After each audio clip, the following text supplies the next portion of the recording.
Hello friends, this is Panjwani again. Friends, हमारा ये dashboard वाला पेज कंप्लीट हो गया था। हमने देखा था एडमिन से एम्प्लॉय से लॉगिन करने के बाद ये जो डैशबोर्ड वाला पेज आ रहा है एम्प्लॉय का, वो कंप्लीट होने के बाद अब हम बनाते हैं प्रोफाइल वाला पेज, जिसमें यूज़र अपनी प्रोफाइल को देख पाएगा एंड उसको अपडेट कर पाएगा। तो एक नया पेज क्रिएट कर लेते हैं। टेम्पलेट्स में जाके टेम्पलेट्स पर राइट क्लिक करके मैंने एक नया HTML पेज बना दिया और इसका नाम मैं दे देता हूँ profile.html। ठीक है, तो ये हमारे पास profile.html पेज आ गया। अभी इसमें कोई कोड हमने नहीं लिखा है एंड पहले तो हम urls.py में जाके इसका URL पैटर्न दे देते हैं।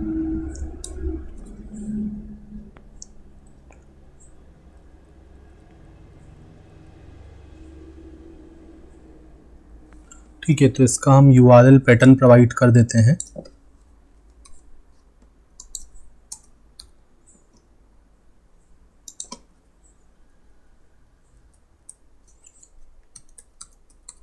तो मैंने यहाँ पे इसका URL का नाम दे दिया प्रोफाइल एंड फंक्शन भी मैं बना दूंगा प्रोफाइल नाम का एंड URL पैटर्न का नाम भी हमने दे दिया प्रोफाइल।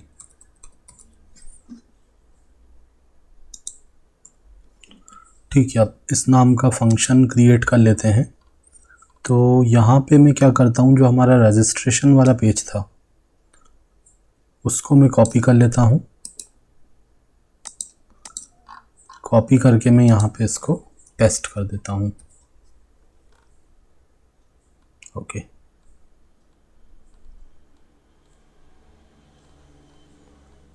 एंड यहाँ पे हमें एक कंडीशन और लगानी चाहिए। यहाँ पे एम्प्लॉय के होम पेज पे, मतलब ये पेज तभी रेंडर होना चाहिए जब हम लॉगिन करके इस पेज पे जाएंगे। जैसे अगर हम देखें यहाँ पे, इसको मैंने लॉग आउट कर दिया।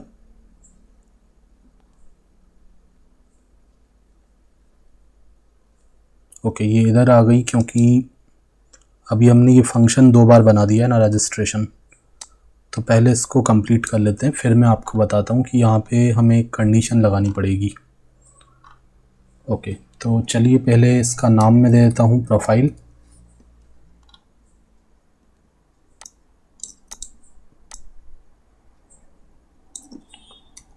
प्रोफाइल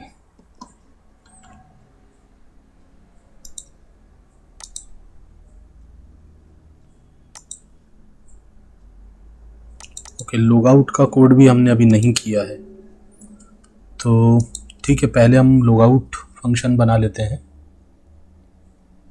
या फिर पहले इसको कंप्लीट कर लेते हैं इस वीडियो में प्रोफाइल वाले को, फिर मैं आपको कंडीशन जो बता रहा था वो बताऊंगा और लॉग आउट बताऊंगा। ठीक है, तो profile.html वाले पेज पे हम क्या करेंगे, जो हमारा रजिस्ट्रेशन वाला पेज था उसको कॉपी करके मैं profile.html के अंदर यूज़ कर लेता हूँ।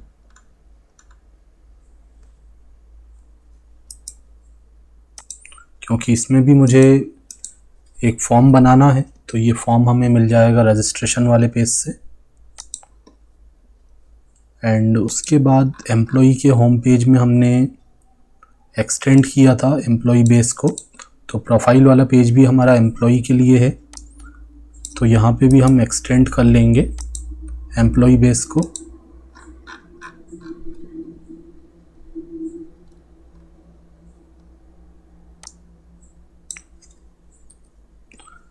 यहाँ पे हम इस चेक पासवर्ड वाले जावास्क्रिप्ट के फंक्शन को हटा देते हैं प्रोफाइल वाले पेज में।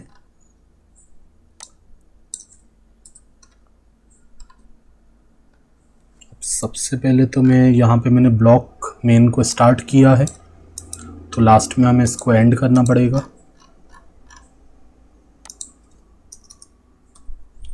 तो यहाँ पे हमने लिखा एंड ब्लॉक।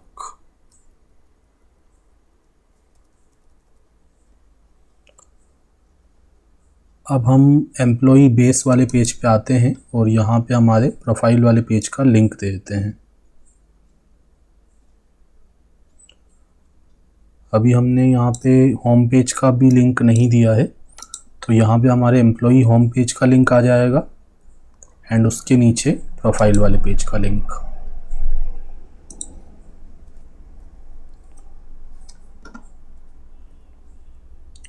तो कर्ली ब्रैकेट्स के अंदर यहाँ पे मैंने लिखा URL employee_home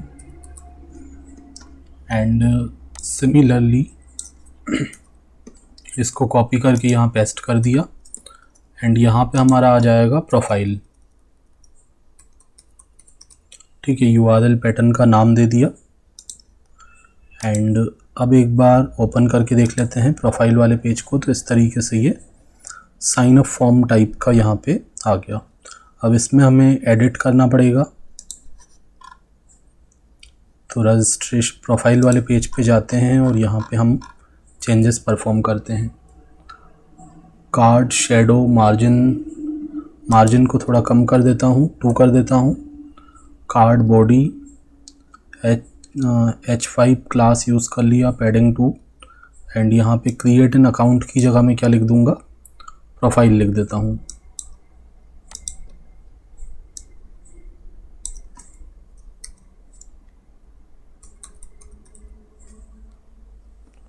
बॉर्डर दे दिया बॉटम में, ओके। टेक्स्ट का कलर जो भी देना हो दे सकते हैं।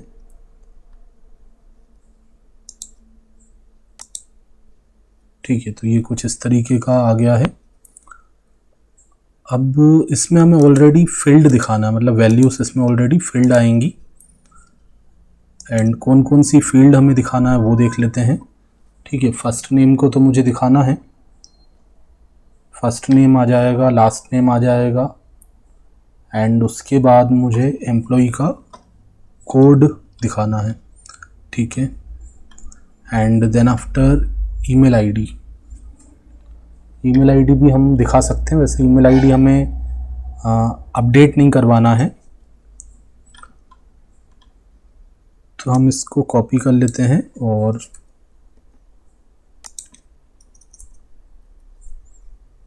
यहाँ पे मैं 2 टेक्स्ट फील्ड और बना लेता हूँ और यहाँ पे साइज में दे देता हूँ इसका 6।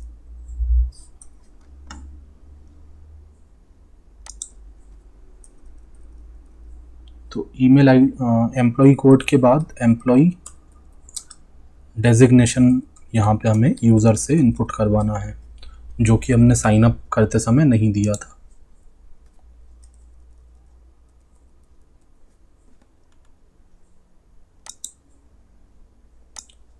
ठीक है, 6 के कॉलम में एम्प्लॉई का डेजिग्नेशन एंड उसके बाद हमें एम्प्लॉई का डिपार्टमेंट इनपुट करवाना है।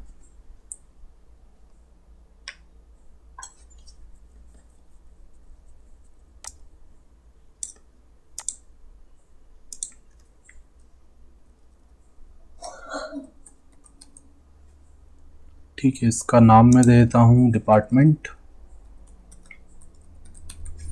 एंड यहाँ मैं नाम दे देता हूँ डेजिग्नेशन।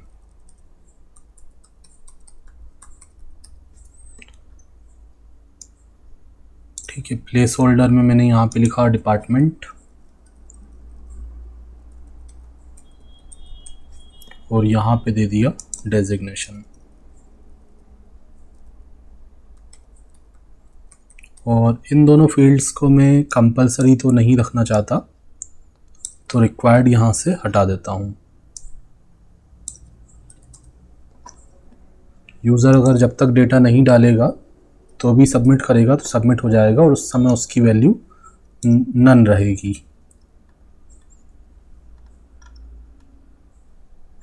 ठीक है, employee department, employee designation and उसके बाद हम इसको 6 साइज का कर देते हैं और यहाँ पे हम कॉन्टैक्ट को डिस्प्ले कर देते हैं या फिर ईमेल आईडी। पहले कॉन्टैक्ट कर देते हैं, उसके बाद ईमेल आईडी।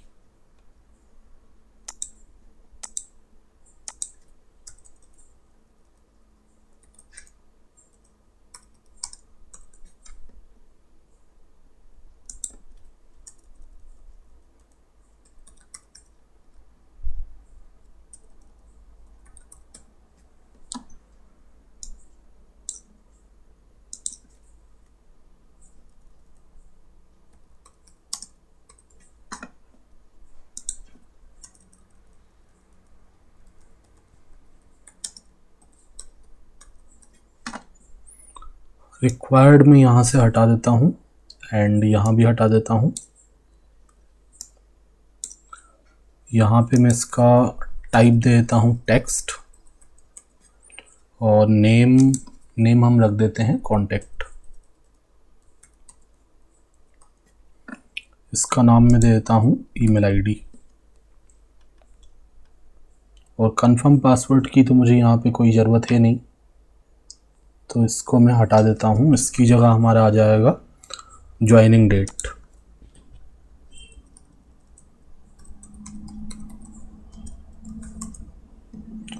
और डेट इनपुट करवाने के लिए हम यहाँ पे इनपुट टाइप इक्वल टू ले लेंगे डेट।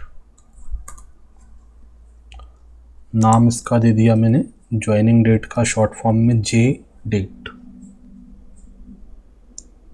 प्लेस होल्डर को मैं हटा देता हूँ और रिक्वायर्ड को भी मैं हटा देता हूँ। एंड उसके बाद हमें एक ड्रॉप डाउन बॉक्स बनाना है जिसमें यूज़र से हम जेंडर इनपुट करवाएंगे, जेंडर को सिलेक्ट करवाएंगे। तो यहाँ पे मैं इसी को कॉपी कर लेता हूँ।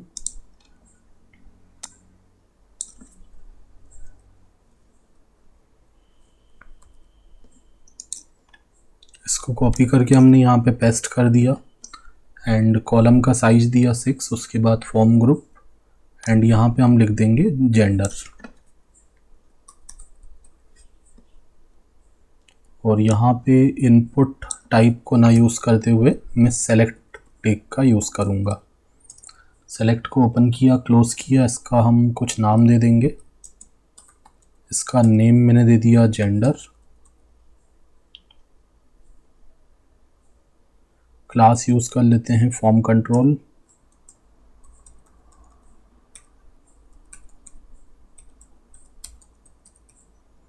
ठीक है, तो सेलेक्ट टैग के अंदर हम ऑप्शन टैग का यूज़ करते हैं। तो यहाँ पे 3 ऑप्शन हम यहाँ पे दे देंगे। पहले में तो हम वैल्यू कर देंगे नन, या तो ठीक है, पहले में हम या तो नन वैल्यू रख सकते हैं या फिर केवल 2 ऑप्शन दे सकते हैं। तो ठीक है, मैं यहाँ पे 3 ऑप्शन दे देता हूँ। एक नन का ऑप्शन, मतलब जिसमें हम यूज़र को एक मैसेज यहाँ पे मिल जाएगा सेलेक्ट जेंडर। तो ये अगर सेलेक्ट होगा तो कोई डेटा नहीं जाएगा, नन वैल्यू रहेगी। एंड उसके अलावा 2 हमारे ऑप्शन टैग रहेंगे। एक में हमने वैल्यू दे दी मेल और दूसरे में फीमेल।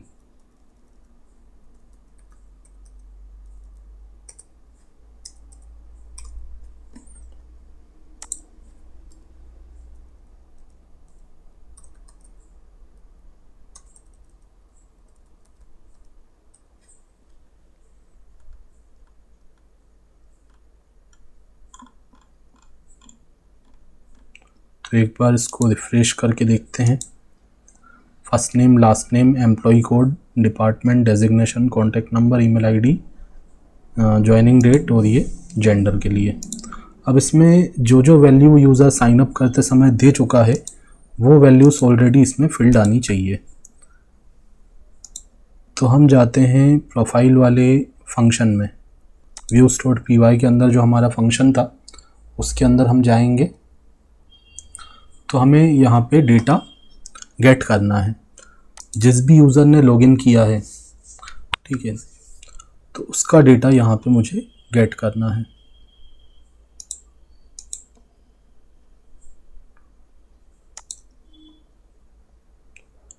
तो सबसे पहले मैं यहाँ पे क्या करता हूँ, एरर के बाद करेंट यूज़र को पता कर लेता हूँ। तो करेंट यूज़र कैसे हमें मिल जाएगा, रिक्वेस्ट डॉट यूज़र के थ्रू। ठीक है, रिक्वेस्ट डॉट यूज़र से हमें क्या होगा, जिस यूज़र का डेटा सेशन में स्टोर है वो यूज़र हमें यहाँ पे मिल जाएगा यूज़र वेरिएबल के अंदर। मतलब जिस यूज़र ने लॉगिन किया है वो यूज़र हमें यूज़र वेरिएबल में मिल जाएगा। एंड उसके थ्रू हम उसकी सारी डिटेल को गेट कर लेंगे एम्प्लॉय डिटेल वाले मॉडल से। एंड जो डिटेल आएगी उसको एम्प्लॉय नाम के वेरिएबल में स्टोर करवा लेंगे। तो हमने लिखा एम्प्लॉय डिटेल डॉट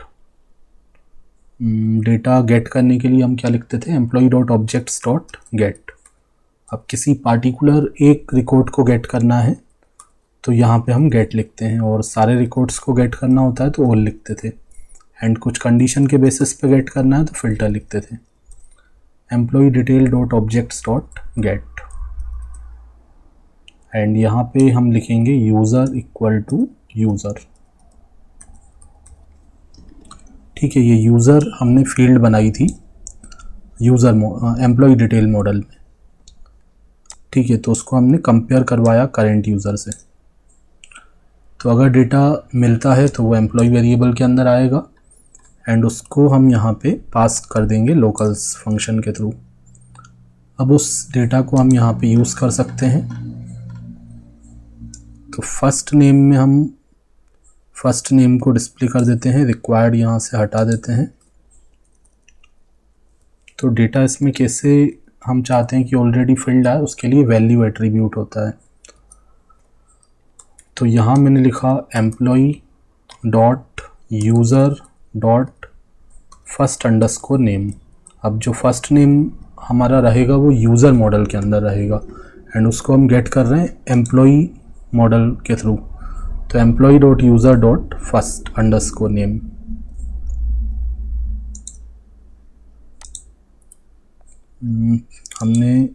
हमें यहाँ पे 2 बार कर्ली ब्रैकेट लगाना होता है, और लास्ट में 2 बार एंड होगा।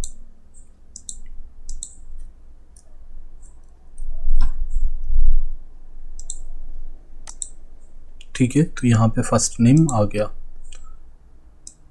तो यही तरीका, मतलब डेटा हमें यहाँ पे रिसीव हो पा रहा है। फर्स्ट नेम के बाद यहाँ पे हम दे देंगे last name,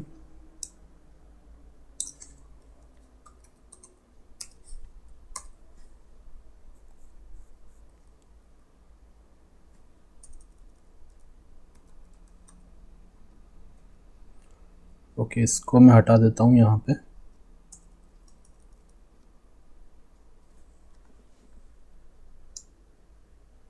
first name last name then after employee का कोड। अब एम्प्लॉय का जो कोड है वो यूज़र मॉडल के अंदर नहीं है, वो डायरेक्टली हमने एम्प्लॉय मॉडल के अंदर रखा हुआ है। तो इसीलिए हम यहाँ पे यूज़र को हटा देंगे।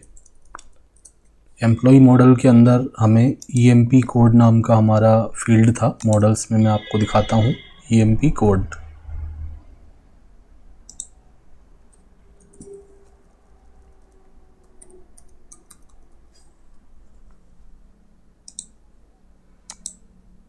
ओके, तो यहाँ पे एम्प्लॉय का कोड तो आ गया, बट कुछ गलती हम कर रहे हैं।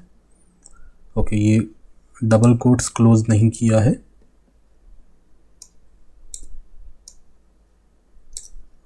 उसके बाद एम्प्लॉय का डिपार्टमेंट। अब इसमें तो कोई वैल्यू नहीं रहेगी शुरू में।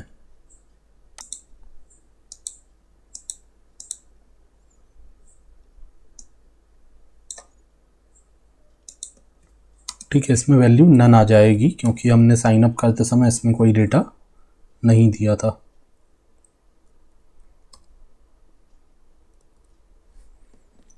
तो एम्प्लॉय डॉट डिपार्टमेंट के लिए मैंने फील्ड का नाम दिया था EMP डिपार्टमेंट।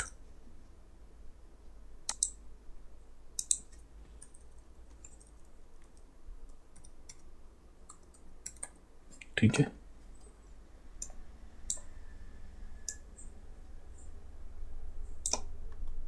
उसके बाद डेजिग्नेशन।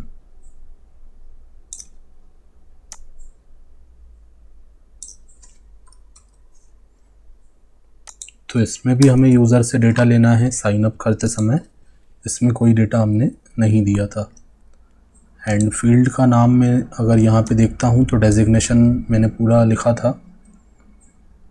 तो जैसा आपने स्पेलिंग यहाँ पे दिया है वही आप यहाँ पे यूज़ करेंगे। तो जिस भी फील्ड में हमने डेटा नहीं दिया था वहाँ पे हमें नन लिखा हुआ मिलेगा, क्योंकि यहाँ पे मॉडल्स में हमने ऑलरेडी बताया है नल इक्वल टू ट्रू। ठीक है, मतलब नल इक्वल टू ट्रू, तो वहाँ पे डेटा हमें नन मिलेगा।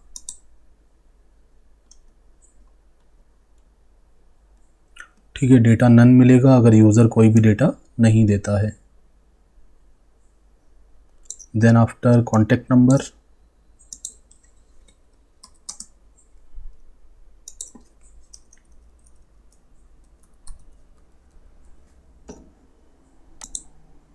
कॉन्टैक्ट के बाद joining date and gender, email ID.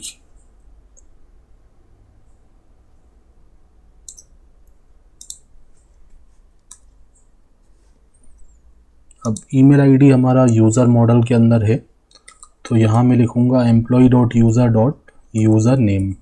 User name field के अंदर हमने स्टोर करवाया था ईमेल आईडी को। ठीक है, आप यहाँ देख सकते हैं इस तरीके से हमने स्टोर करवाया था।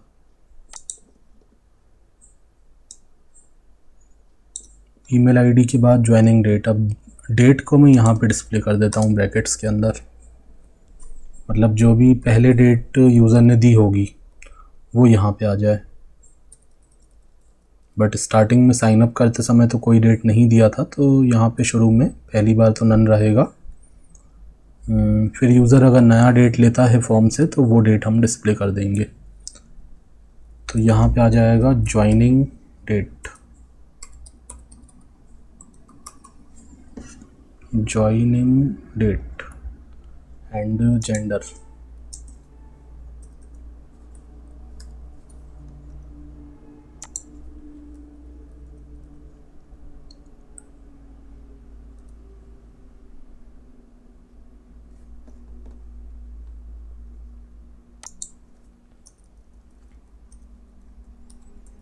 ठीक है, जेंडर को भी हमने यहाँ पे डिस्प्ले कर दिया।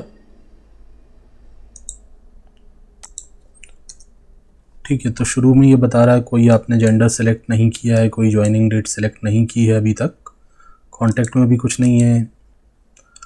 अब ये सारा डेटा हमें लेना है एंड फंक्शन के अंदर उसको रिसीव करके अपडेट करवाना है।